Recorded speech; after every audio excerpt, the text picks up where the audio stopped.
Bonjour, je suis M. Bitioka, technicien principal d'imagerie médicale.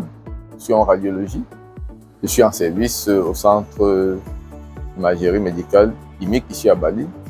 Je suis professionnel dans le domaine depuis 14 ans.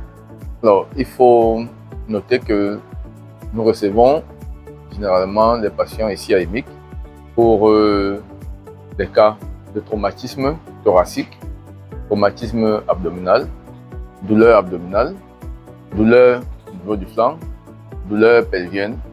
Et généralement, face à ces différents cas, les médecins prescrivent souvent le scanner TAP. Alors, le scanner TAP, c'est un examen qui permet d'explorer la région thoracique, la région abdominale et la région pelvienne. Donc, dans la majorité des demandes d'examen, vous verrez scanner TAP en abrégé. Alors, c'est un examen qui permet de visualiser le thorax au niveau de la région thoracique, l'estomac, les reins, le foie, la rate, les intestins au niveau de la région abdominale et enfin le pelvis au niveau de la région pelvienne. Donc, lorsque nous recevons des patients, précisément pour cet examen, nous avons affaire à deux types d'étapes. Scanner TAP sans injection, scanner TAP avec injection. Nous recevons des patients ici chez nous à IMIC qui viennent pour des examens scannographiques, précisément le TAP. Alors, la première des choses que nous demandons aux patients, c'est la demande d'examen. On vérifie si celle-ci est conforme. Alors, dès que nous avons connaissance de la demande d'examen, on informe le patient sur les documents à préciser ou à apporter, notamment le carnet médical. Lorsque le bilan ou les documents que nous avons demandés aux patients sont complets, nous prenons les dispositions pour sa prise en charge. Et à ce niveau, la préparation se fait en fonction de l'examen qui a été demandé.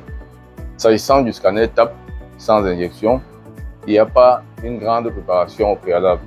Il suffit ici que le patient ait réglé sur le volet financier et nous le prenons en salle d'examen. En salle d'examen, il est informé sur le déroulement de l'examen et on le met dans les conditions. Dès que les conditions sont remplies, il est pris en charge en une seule phase. Et l'examen dure environ 2 minutes. À la fin de l'examen, le patient est libéré. S'agissant maintenant du scanner TAP avec injection, il y a un certain nombre de préalables. Alors, là, il faudrait des antécédents du patient. Savoir s'il est hypertendu, s'il est diabétique, s'il a un problème d'insuffisance rénale et qu'il nous ramène ou bien qu'il nous fournisse ses résultats biologiques, notamment de l'urée et créa. Ce sont des préalables que le patient doit remplir. Si toutes ces conditions sont remplies, alors le patient est pris en charge. Si, à un moment donné, il est hypertendu ou bien il est diabétique, nous rentrons vers son médecin prescripteur pour qu'il nous donne la conduite à tenir.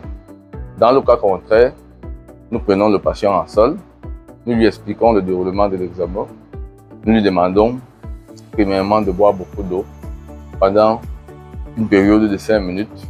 Par la suite, le patient est amené ici en salle où nous lui expliquons de bout en bout la procédure de déroulement de l'examen.